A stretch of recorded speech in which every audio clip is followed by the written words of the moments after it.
जीवनम प्रणय प्रमत जागदीपरम वंदे जीवन जीवनम सत्पुरुषम नमामि। प्राणर श्री ठाकुर जगज्जननी श्री लक्ष्मी माँ जुगाचार्य श्री बड़दा आज भरोसा प्रधानाचार्य चरण में मोर अनंत कोटि प्रणाम। पूज्य अबिंदा एवं ठाकुर परिवार समस्त चरण में मोर अनंत कोटि प्रणाम। आज पुण्य 192 दिन आभासी सत्संग पूज्य परिचालक मनोज दा अधूर्यदेव एवं उपस्थित समस्त पुत पंजादारी ऋतिक मंडली अधूर्य मंडली आयोजक मंडली समस्त मोर आपमिष्ट प्रणाम जनाए।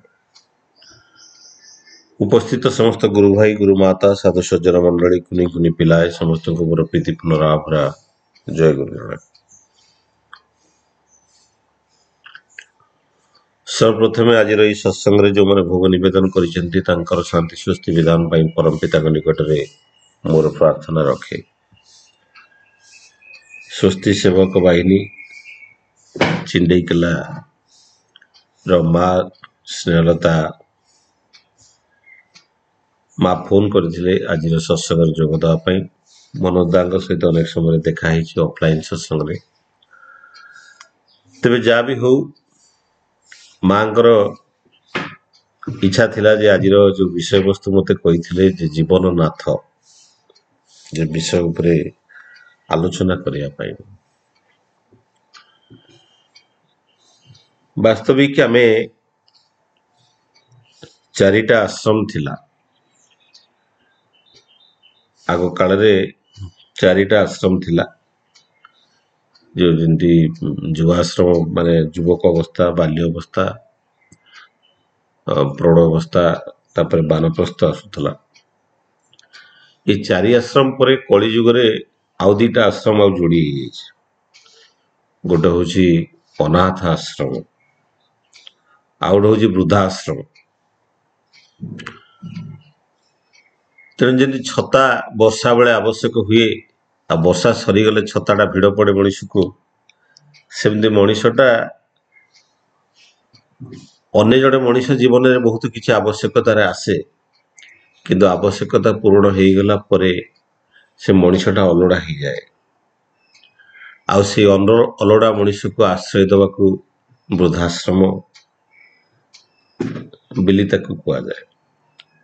आ अनाथ आश्रम अनाथ क्या कहते जार कई नाथ ना से हूँ अनाथ। नाथ माने तार ताकू धरी रखिया पाई तार बंचीबा बढ़िबार सहायक होवाई जितेबाला कई मनीष न थाए तार जीवनटा बंचीबा और बढ़िबा पाई जदि सहायकहीन मनीषटा को अनाथ बोली कह जाए। आमे कौ जार बापा माँ नहीं से हूँ अनाथ बा जार कहीं नहीं से हूँ अनाथ एवं सेमती मनीष को जो आश्रय दि जाए से हूँ अनाथ आश्रम।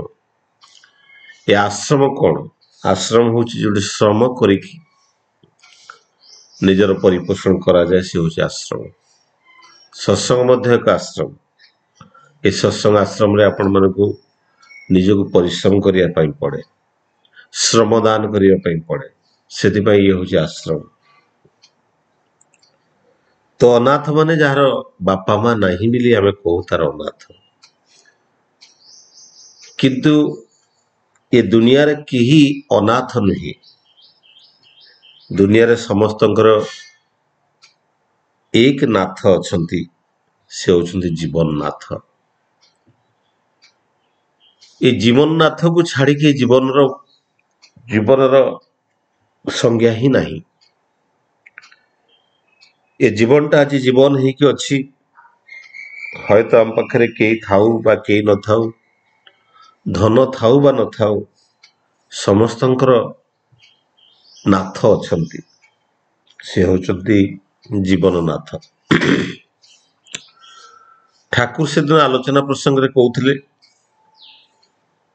जे पृथ्वी रे दीटा जिनस तैयारी गोटे हूँ पुरुष आ गोटे हूँ प्रकृति।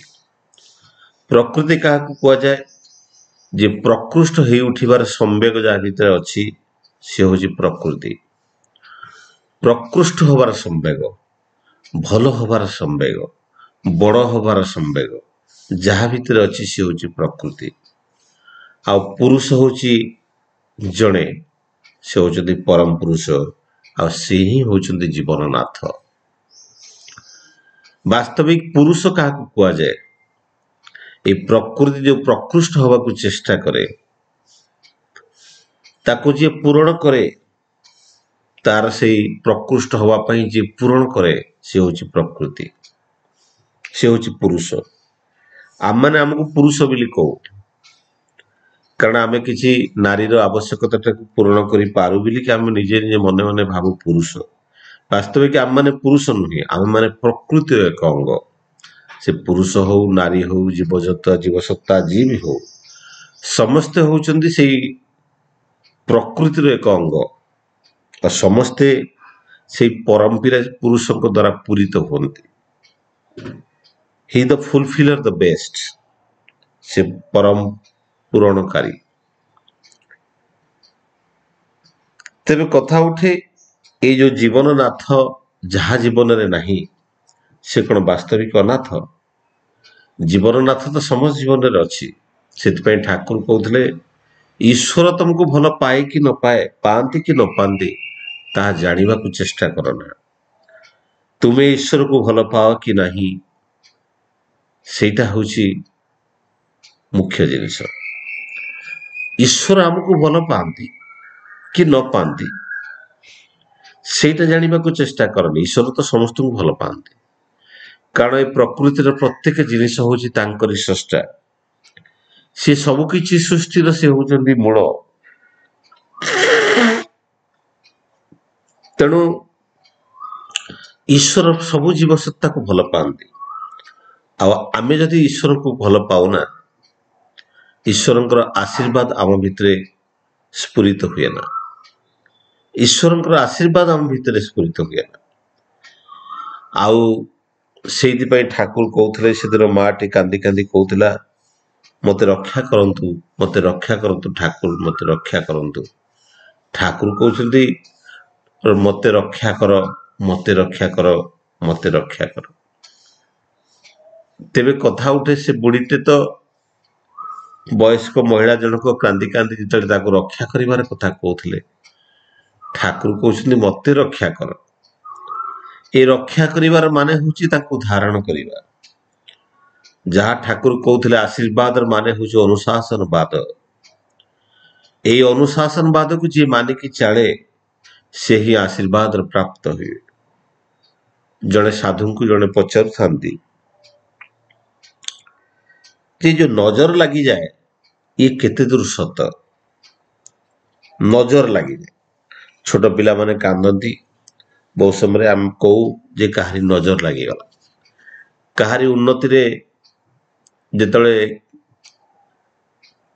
ବନ୍ୟା ଆସିଯାଏ, ତୋଫାନ ଆସିଯାଏ, ସେ ଯେତେବେଳେ ତଳିତଳାନ୍ତ ହେଇଯାଏ, ସେତେବେଳେ ଆମେ କହୁ ଯେ ତାକୁ ନଜର ଲାଗିଗଲା। ତେବେ ଏଇ ନଜର ଲାଗିଯିବାଟା କୋଉଠୁ ଆସେ?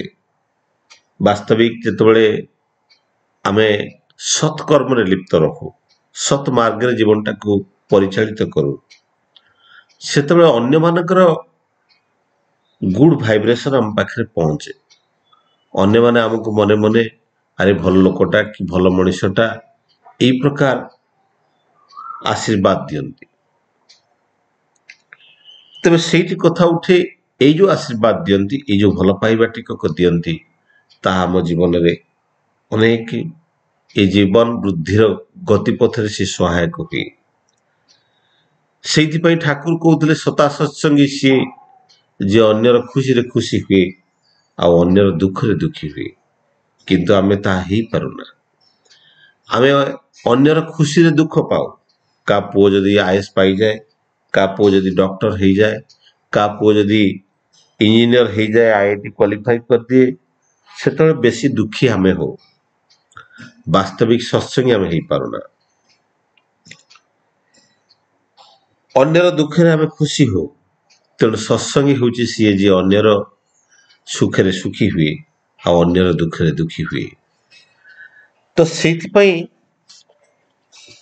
ଯେତେବେଳେ ଯେତେବେଳେ ଅନ୍ୟମାନଙ୍କୁ ଆମେ ଘୃଣା କରୁ, ଅନ୍ତରରେ ଆମେ ତା ପ୍ରତି ଜିଲସି ହଉ, ସେତେବେଳେ ସେଇଟା ହିଁ ତା ଉପରେ ଫଳିଯାଏ। ତ ସେଇଟା ହଉଛି ନଜର ଲାଗିଯିବାର କଥା। ତେଣୁ ଜୀବନରେ ଏଇ ଯୋଉ ଜୀବନନାଥର କଥା ଉଠେ, ଏ ସମସ୍ତଙ୍କ ଜୀବନରେ ନାଥ ଅଛନ୍ତି। ଆମେ ଭାବୁ ଏଇ ପଥରର ମଣିଷ, ପଥରର ଦେବତା ଆଉ ଫଟୋର ଦେବତା ହିଁ ହଉଛନ୍ତି ଜୀବନନାଥ। ଏଇ ପଥର ଦେବତା ବା ଫଟୋର ଦେବତା ଆମ ଜୀବନରେ କୌଣସି ପ୍ରକାର ଭୂମିକା ଗ୍ରହଣ କରନ୍ତି ନାହିଁ। ଆମେ ତାଙ୍କୁ କେବଳ ବେଦନାକୁ କହି ଚାଲୁ। ବେଦନାର ସମାଧାନ ତାଙ୍କ ପାଖରେ ନଥାଏ। ସେଦିନ ଠାକୁର, ଜଣେ ଭକ୍ତ ସେଦିନ ଆସିକି ମନ ଦୁଃଖରେ ବସିଛି। ଠାକୁର ତାଙ୍କୁ କହୁଛନ୍ତି, ଆରେ କି ହେଲା, ତୋର କଣ ହେଲା? ଠାକୁର ତାଙ୍କୁ କହୁଛନ୍ତି, ଯଦି ପରମପିତାଙ୍କ ପାଖରେ ଆଶ୍ରିତ ହେଇଯାଉ, ପରମପିତାଙ୍କ ଚରଣରେ ଆଶ୍ରିତ ହେଇଯାଉ, ତୋ ଜୀବନର ସମସ୍ତ ଦୁଃଖ, ସମସ୍ତ କଷ୍ଟ ଦୂରୀଭୂତ ହେଇଯାଏ। ଆଜିର ଆଚାର୍ଯ୍ୟ ଦେବ, ଆମେ ଜାଣିଛୁ ସମସ୍ତେ ଏ ଆଚାର୍ଯ୍ୟ ପରମ୍ପରା ଭିତରେ ସମସ୍ତଙ୍କର ନାଁ ଅବିନ ଚନ୍ଦ୍ର ଚକ୍ରବର୍ତ୍ତୀ, ଏ ରୁ ଆରମ୍ଭ ସି ରେ ଶେଷ, କି ନହେଲେ ଅଶୋକ ଚକ୍ରବର୍ତ୍ତୀ, ସବୁ ଏ ରେ ଆରମ୍ଭ ସି ରେ ଶେଷ। ଟାଇଟେଲଟା ସି ଚକ୍ରବର୍ତ୍ତୀ, ଆଉ ସମସ୍ତଙ୍କର ନାଁ ହଉଛି ଠାକୁର ଅନୁକୂଳ ଚନ୍ଦ୍ର, ଅନୁକୂଳ ଚକ୍ରବର୍ତ୍ତୀ, ସବୁ ଏ ରୁ ଆରମ୍ଭ ସି ରେ ଶେଷ। ସେଦିନ ଆଚାର୍ଯ୍ୟ ଦେବ ଜଣେ ଭକ୍ତକୁ କହୁଛନ୍ତି, ଆମେ ସମସ୍ତଙ୍କର ନାଁ ଏ ରେ ଆରମ୍ଭ ଆଉ ସି ରେ ଶେଷ। ଆମେ, ତେଣୁ ତୋର ଜୀବନରେ ଯଦି କିଛି ଅସୁବିଧା ହୁଏ, ତୁମେ ମୋରି ପାଖକୁ ପଳେଇ ଆସିବ। ଆମର ଏସିଟାକୁ ଆମେ ଅନ୍ କରିଦେବୁ। ସେ ଏସିର ଥଣ୍ଡାରେ ତମ ଜୀବନର ସବୁ ଦୁଃଖଟା ଧୋଇ ହେଇଯିବ ଆଉ ଥଣ୍ଡା ହେଇଯିବ। ସେଇଥିପାଇଁ ବୋଧେ ଆମେ ଦୌଡ଼ି ଯାଉ ଆଚାର୍ଯ୍ୟ ଦେବଙ୍କ ପାଖକୁ, ତାଙ୍କର ସେ ଏସିର ସେ ହାୱା ଟିକେ ପାଇବା ପାଇଁ। ଆଚାର୍ଯ୍ୟ ଦେବ କହୁଛନ୍ତି, ସେ ଏସିଟାକୁ, ଆମ ଏସିଟାକୁ ଅନ୍ କରିଦେଲେ ତମ ସବୁ ଦୁଃଖ ଗୁଡାକ ଦୂର ହେଇଯିବ ଏବଂ ତୁମର ଜୀବନର ସବୁ ସମସ୍ୟାର ସମାଧାନ ହେଇଯିବ। ତେଣୁ ଜୀବନରେ ଯଦି ଗୁରୁଙ୍କୁ, ଯଦି ଆମେ ଜୀବନରେ ଏଇ ଜୀବନ୍ତ ଗୁରୁଙ୍କର ଆବଶ୍ୟକ ଥାଏ, ସବୁ ସମସ୍ୟାର ସମାଧାନର ସୂତ୍ର ତାଙ୍କରି ପାଖରେ ଥାଏ। ସେଥିପାଇଁ ଠାକୁର କହୁଥିଲେ, ବିପାକ ପଥରେ ହାତ ଧରି ଯିଏ ଚଲାର କାଇଦା ଶିଖାଇ ଦିଏ, ତାଙ୍କୁ ହିଁ ଜାଣିବ ଗୁରୁ ବୋଲି, ଧରିଲେ ତାଙ୍କୁ ଭୟ ନଥାଏ। ତେଣୁ ତାଙ୍କୁ ଧରିଲେ ଜୀବନରେ ଭୟ ନଥାଏ। ଆଉ ମଣିଷ ଅନାଥ ହେଇ ଉଠେନି, ମଣିଷ ତା ଜୀବନର ଜୀବନନାଥକୁ ତା ଜୀବନରେ ପାଏ। ଜୀବନରେ ଅନେକ ଏଇ ଜୀବନ ଜଞ୍ଜାଳ ଭିତରେ ଅନେକ ସମସ୍ୟାର ଆମେ ସମ୍ମୁଖୀନ ହଉ। ତେଣୁ ଏଇ ଜୀବନର ନାଥ ସବୁ ସମସ୍ୟାର ସମାଧାନ ହିଁ ତୋଳି ଦିଅନ୍ତି। ତେଣୁ ସବୁ ସମସ୍ୟାର ସମାଧାନ ଭିତରେ ଆମେ ସବୁବେଳେ କହୁ, ପରମପିତାଙ୍କୁ ପ୍ରଣାମ କରି ଆମେ କହୁ, ହେ ପରମପିତା, ତୁମର ଇଚ୍ଛା ହିଁ ମୋ ଭିତରେ ପୂର୍ଣ୍ଣ ହଉ ଏବଂ ତୁମର ଇଚ୍ଛା ହିଁ ହଉଛି ମଙ୍ଗଳ। ପରମପିତାଙ୍କର ଇଚ୍ଛା, ଏ ଗୁରୁ ହଉଛନ୍ତି, ଗୁରୁ ଯିଏ ଇଷ୍ଟ ସିଏ। ସେଥିପାଇଁ ଇଷ୍ଟ ଗୁରୁ ପୁରୁଷୋତ୍ତମ ବୋଲି କୁହାଯାଏ। ଏଇ ଇଷ୍ଟ ହଉଛନ୍ତି କଣ? ଇଷ୍ଟ ହଉଛନ୍ତି ମଙ୍ଗଳ। ଏଇ ଇଷ୍ଟଙ୍କୁ ଜୀବନରେ ଧରିଲେ ଜୀବନଟା ମଙ୍ଗଳମୟ ହୁଏ, ମଧୁମୟ ହୁଏ। ଜୀବନରେ ଆନନ୍ଦ, ଉଚ୍ଛ୍ବସିତ ଆନନ୍ଦ ଜୀବନରେ ଭରିଯାଏ। ତେଣୁ ଏଇ କ୍ରମରେ ଅନେକ ସମୟରେ ଦେଖାଯାଏ, ଅନେକ ଗୁରୁ ଆଜି ସମାଜରେ ବୁଲନ୍ତି। ସେଥିପାଇଁ ଠାକୁର କହୁଥିଲେ, ଯେତେବେଳେ ଦୀପଟା ଜଳେ, ଅନେକ ପୋକମାନେ ସେଠିକି ଆସିଯାଆନ୍ତି, ଅନେକ କୀଟ, ଅନେକ ପୋକ ମାନେ ସେଠିକି ଆସିଯାଆନ୍ତି, ଅନେକ ଝିଣ୍ଟିକା ମାନେ ଆସିଯାଆନ୍ତି ଏଇ ପୋକମାନଙ୍କୁ ଖାଇବା ପାଇଁ। ତେଣୁ ଅନେକ ଗୁରୁ ଆଜି ସମାଜରେ ଅଛନ୍ତି ଯୋଉମାନେ ନିଜର ପ୍ରତିଷ୍ଠା ପାଇଁ ନିଜର ଆର୍ଥିକ ଉନ୍ନତି ପାଇଁ ଚେଷ୍ଟା କରନ୍ତି, କିନ୍ତୁ ସେମାନେ ପ୍ରକୃତ ଗୁରୁ ନୁହନ୍ତି। ଏମିତି ଅନେକ ଗୁରୁ ଅଛନ୍ତି ସମାଜରେ, ଅନେକ ଦୀକ୍ଷା ମଧ୍ୟ ଦେଉଛନ୍ତି, କିନ୍ତୁ ଇଷ୍ଟ ଗୁରୁ ପୁରୁଷୋତ୍ତମ ଜନ୍ମ ସିଦ୍ଧ ସିଏ, ସେ ଜନ୍ମରୁ ଯିଏ ସିଦ୍ଧ ସିଏ ହଉଛନ୍ତି ଗୁରୁ, ଆଉ ଇଷ୍ଟ ଯିଏ ଗୁରୁ ମଧ୍ୟ ସିଏ। ତେଣୁ ଯିଏ ଜନ୍ମରୁ ସିଦ୍ଧ, ସେ ଜନ୍ମସିଦ୍ଧ ପୁରୁଷୋତ୍ତମଙ୍କର କଥା ଯଦି ଉଠେ, ଯୋଉ ଈଶ୍ୱରଙ୍କୁ ଆମେ ଜୀବନରେ ଜୀବନନାଥ ବୋଲିକି ଧରିଛୁ, ତ ସିଏ କିଏ ତାଙ୍କୁ ଜାଣିବାର ଆବଶ୍ୟକତା ଥାଏ। ଯାହାର ଉତ୍ତର ବିଜ୍ଞାନ ଦେଇପାରେ ନା,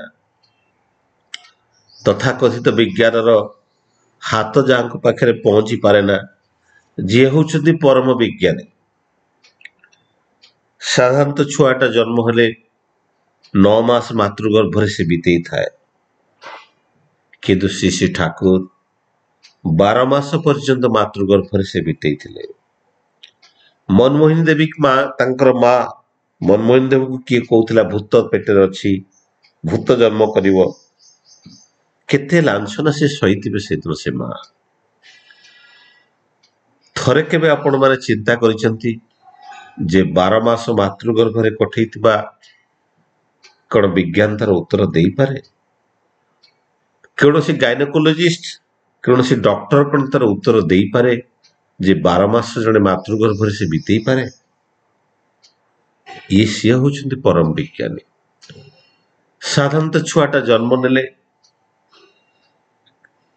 ଭୋ ଭୋ କରି କାନ୍ଦେ, କେଁ କେଁ କରି କାନ୍ଦେ, କିନ୍ତୁ ତାଙ୍କର ସେଇ ଜନ୍ମ ସମୟରେ ସେ ଖିଲି ଖିଲି କରି ହସୁଥିଲେ। ଏବଂ ପର ମୁହୂର୍ତ୍ତରେ ତାଙ୍କୁ ଯେତେବେଳେ ପଚରା ଯାଇଥିଲା, ଶ୍ରୀ ଠାକୁର କହୁଥିଲେ ମୁଁ ଯୋଉ ଅନ୍त्यେଷ୍ଟି ଗୃହରେ ଯୋଉମାନେ ଥିଲେ, ଶୁଚି ଗୃହରେ ଯୋଉମାନେ ଥିଲେ, ସମସ୍ତେ ମୋର ପୁରୁଣା ପରିଚିତ ମଣିଷ, ସେଇମାନଙ୍କୁ ଦେଖି ମୁଁ ହସୁଥିଲି।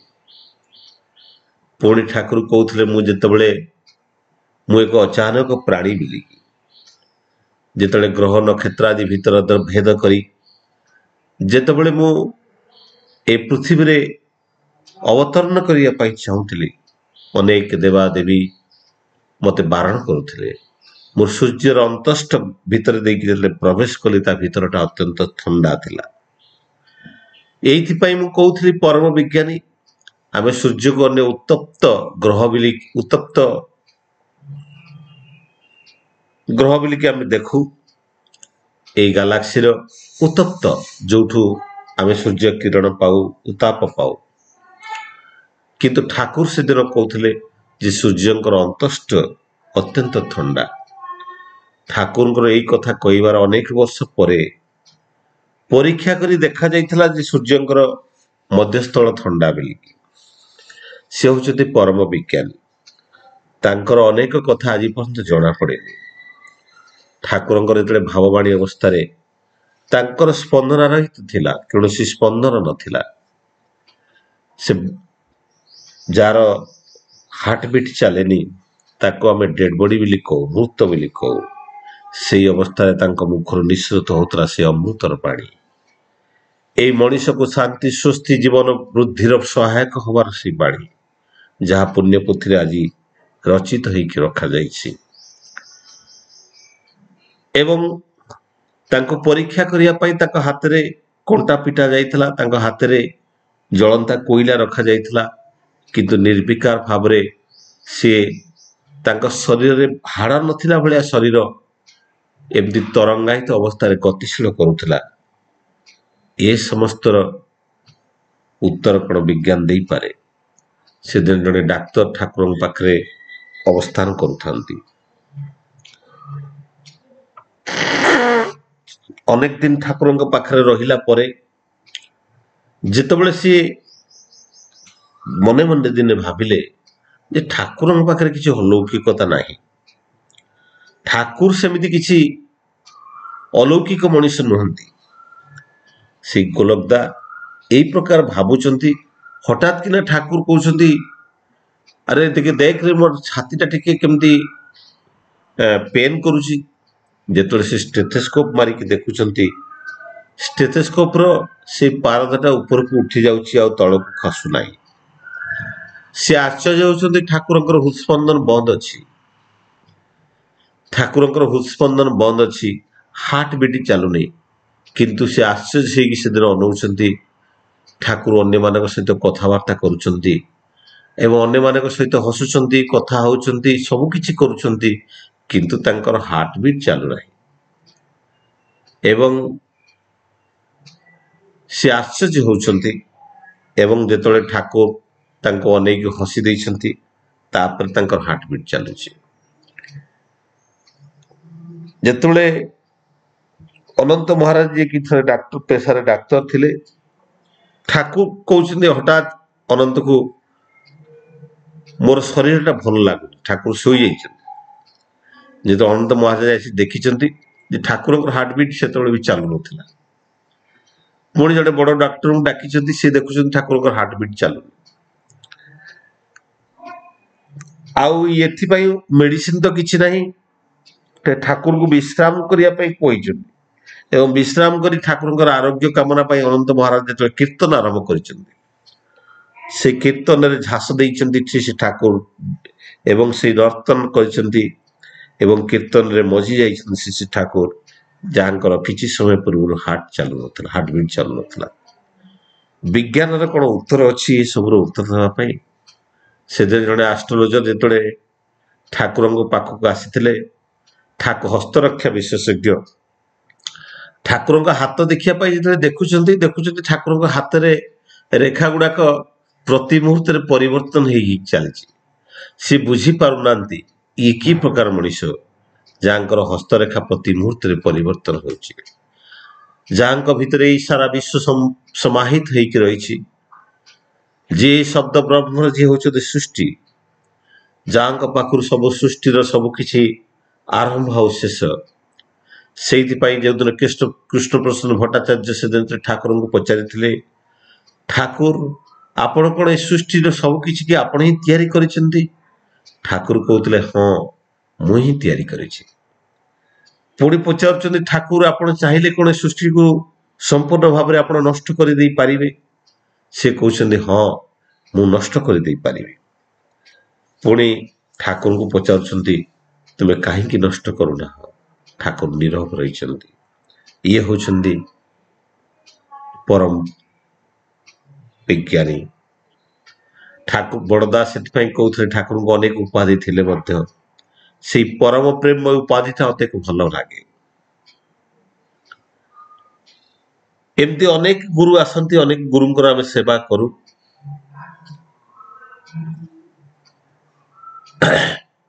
ତେଣୁ এই ବଚନ ଚାତୁରୀରେ ଯାହା ସନ୍ଥ କବୀରଙ୍କର କଥା ଥିଲା, ଏଇ ବଚନ ଚାତୁରୀରେ ଜଗତକୁ ଠକିଲୁ, ସେଇ ଠକମନେ ତତେ 84 ଲକ୍ଷ ଯୋନିରେ ଭ୍ରମଣ କରାଇବ। ଇଏ ଥିଲା ସନ୍ଥ କବୀରଙ୍କର ଲେଖା।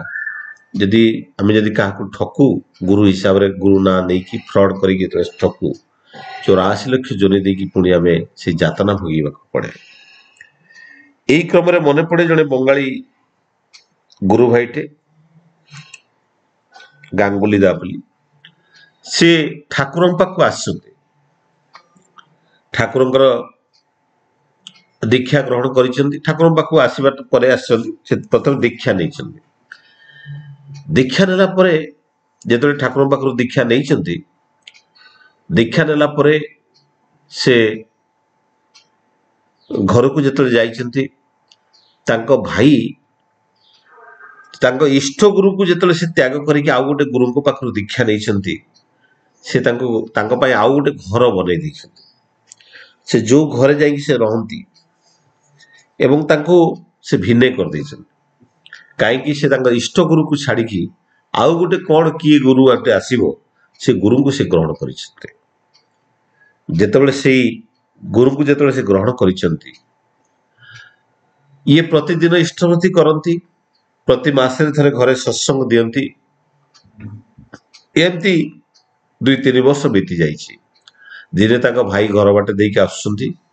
ତାଙ୍କ ଭାଇ ତାଙ୍କୁ ଡାକି କହୁଛନ୍ତି, ଦେଖ ମୋ ଘରକୁ ମୋର ଗୁରୁ ଆସିଛନ୍ତି। ମୋ ଗୁରୁ ପ୍ରତି 6 ମାସରେ 3 ମାସରେ ଥରେ ଆସୁଛନ୍ତି। ମୁଁ ତାଙ୍କୁ ସେବା କରୁଛି, ମୁଁ ତାଙ୍କୁ ସେବା ଶୁଶ୍ରୂଷା କରୁଛି, ମୁଁ ତାଙ୍କୁ କିଛି ପାଥେୟ ଦଉଛି, ତାଙ୍କ ପାଇଁ କପଡ଼ା କିଣି ଦଉଛି ଏବଂ ତାଙ୍କୁ ବିଭିନ୍ନ ପ୍ରକାର ସେବା ଦେଇକି ମୁଁ ଧନ୍ୟ ହଉଛି ଏବଂ ମୁଁ ଅନେକ ଧର୍ମ ଅର୍ଜନ କରୁଛି। କିନ୍ତୁ ତୁ ଗୋଟେ କି ଗୁରୁ ନେଇଛୁ ଯେ ତୋ ଘରକୁ ତ 2 ବର୍ଷ 3 ବର୍ଷ ହେଲା କେବେ ଆସୁନାହାନ୍ତି? ତୁ କି ଗୁରୁ ନେଇଛୁ? ସେତେବେଳେ ସେ ଦାଦା ଜଣକ ଟିକେ ଚିନ୍ତା କଲେ, ସତରେ ତ ମୁଁ ତ ଦୀକ୍ଷା ନେଇଛି, ମୋ ଗୁରୁ ଆମ ଘରକୁ ଆସୁନାହାନ୍ତି। ଏବଂ ସେଇ ତାପରେ ସେ ସେଦିନ ଦେଓଘର ଆଶ୍ରମ ଯାଇଛନ୍ତି। ଦେଓଘର ଆଶ୍ରମ ଗଲା ପରେ ଦେଓଘରରେ ଯେତେବେଳେ ସେ ପହଞ୍ଚିଛନ୍ତି ଏବଂ ଅତ୍ୟନ୍ତ ମନ କଷ୍ଟ ହୋଇଛି ତାଙ୍କର ମନରେ, ସେ ଦୁଃଖ ବେଦନା ନେଇକି ଯେତେବେଳେ ଯାଇଛନ୍ତି ଦେଓଘରକୁ, ଠାକୁରଙ୍କୁ ପଛ କରିକି ସେ ବସୁଛନ୍ତି। ଠାକୁରଙ୍କୁ ପଛ କରିକି ବସିଛନ୍ତି ଏବଂ ଭୋ ଭୋ କରି କାନ୍ଦୁଛନ୍ତି। ଠାକୁର ପଚାରୁଛନ୍ତି, ଆରେ କି ହେଲା ରେ? ସେତେବେଳେ ସେ କହୁଛନ୍ତି, ଅଧା ଅଧା ପାଠ ପଢିଥିବା ମଣିଷ, ସେ କହୁଛନ୍ତି ମୋର ପ୍ରେଷ୍ଟିଜଟା ପମ୍ପଚର ହେଇଗଲା। ଠାକୁର କହୁଛନ୍ତି, କେଷ୍ଟଦା ଟିକେ ଦେଖୁନ ତ ତାଙ୍କ ପ୍ରେଷ୍ଟିଜଟା କୋଉଠି ପମ୍ପଚର ହେଇଗଲା।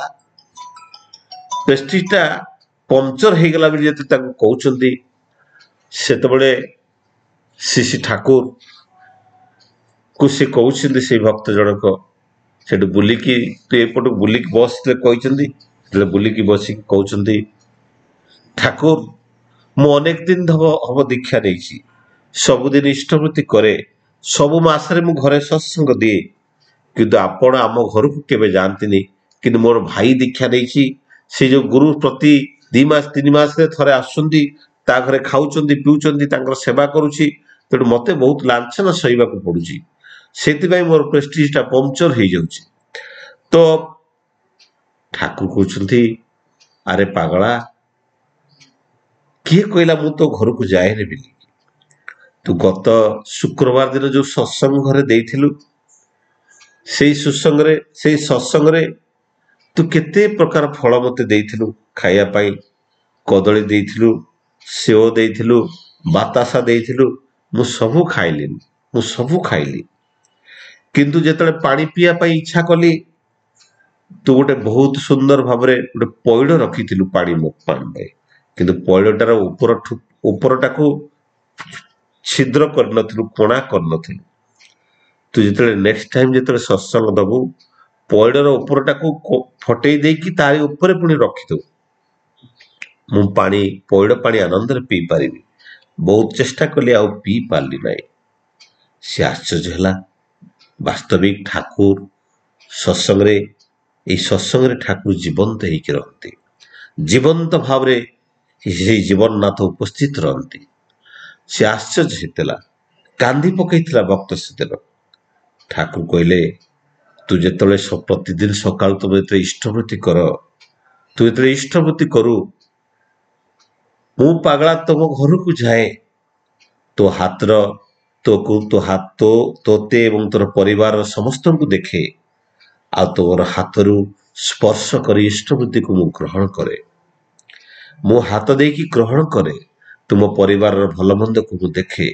ତୁ କଣ ଚାହୁଁ ଯେ ପ୍ରତି ମାସରେ ଯିବି, ଆଉ ପ୍ରତିଦିନ ସକାଳୁ ଯିବି, ନା 6 ମାସରେ ଥରେ ଯିବି? ପୁଣି ଠାକୁର କହୁଛନ୍ତି, ତୁ ଯେତେବେଳେ ନାମ କରୁ, ଏଇ ନାମ କରିବା ସମୟରେ ମୁଁ ତୁମର ପାଖେ ପାଖେ ଥାଏ। ସିଏ ହଉଛନ୍ତି, ତେବେ ତୁ କଣ ଚାହୁଁ? ସେତେବେଳେ ଲୋଟି ପଡିଛି ସେଦିନ ସେଇ ଭକ୍ତ ପରମ ପିତାଙ୍କ ଚରଣରେ।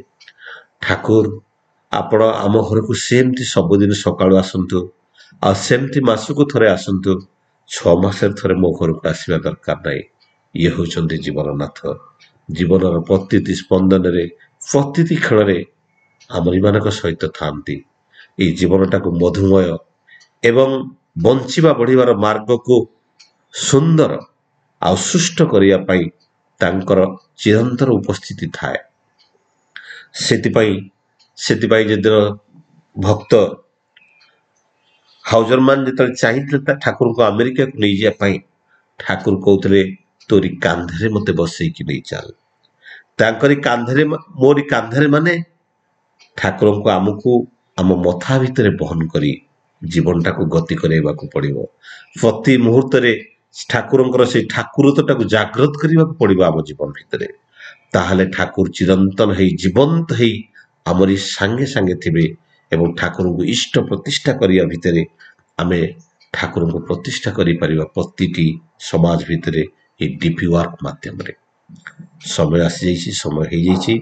ସମସ୍ତଙ୍କର ଶାନ୍ତି ସୁସ୍ଥି ବିଧାନ ପାଇଁ ପରମ ପିତାଙ୍କ ନିକଟରେ ପ୍ରାର୍ଥନା କରି ମୋର ବକ୍ତବ୍ୟକୁ ଏଇଠି ବିରାମ ଦଉଛି। ବନ୍ଦେ ପୁରୁଷୋତ୍ତମ, ବନ୍ଦେ ପୁରୁଷୋତ୍ତମ, ବନ୍ଦେ ପୁରୁଷୋତ୍ତମ। ଦାଦା ଜୟ ଗୁରୁ। ଜୟ ଗୁରୁ ଦାଦା, ଅନେକ ଅନେକ ପ୍ରଣାମ ଆପଣଙ୍କୁ। ଜୟ ଗୁରୁ। ଏତେବେଳେ ଯାଏ କାର୍ତ୍ତିକ ଚନ୍ଦ୍ର ବାରିକ ଦାଦା, ଚେୟାରମ୍ୟାନ ସାଣ୍ଡିଲ୍ୟ